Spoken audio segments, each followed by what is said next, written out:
અરે મહાદેવ, આજે આપણી ચેલેન્જ નો 15મો દિવસ છે. આજે હું તમને દર્શન કરવા લઈ જાઉં શિવધામે. હાલો તો તમારો ભાઈ હવાર ચમકે છે ને તમે વિડીયો જોતા રહેજો એટલે ખબર પડી જાય. લીપ ને મારી ગોલીને કાવાસાકીને લઈ લઈ. क्या बात है सर, क्या बात. બંધુ ઉભો તો એને પૂછી લીધું, નથી ભેગું થતું ને. મેં કીધું અમારે એમ જ છે, ટાઈમ ની વાત છે, થઈ જાય ભાઈ. समझ रहे हो? પટારાના જોટા છે એવો જોટો કાવાસાકી ફિટ કરાવી દો. પછી કાવાસાકી રોડ ઉપર ને આસમાનમાં ઉડે.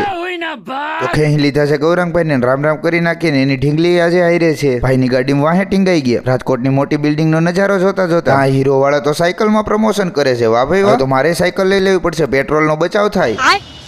ભાઈએ તો ડિસ્પોઝેબલ માં લીધું. તમારો ભાઈ તો દેશી માણા એટલે કાચમાં હાલે હો. તમારો ભાઈ ચાની ચુસ્કી લે એટલે કઈ ઘટે નહીં. રસ્તામાં મેળાની તૈયારી થઈ ગઈ. આવું નસીબ છે તો કોક. મંદિર આવેલું છે રાજકોટ થી 16 કિલોમીટર આગળ. રસ્તામાં ગાય માતા મળ્યા ને હવે અમે પહોંચી ગયા છીએ. બોર્ડમાં નામ લખ્યું, લોકેશન નાખશો એટલે પહોંચી જાઓ તમે. અમે 2 કલાક ગોતતા અહીંયા પહોંચ્યા છીએ મંદિર. તમારા લોકોનો એટલો પ્રેમ છે એટલે મને કોમેન્ટ આવે છે એટલે હું પહોંચી શકું છું બધે. હું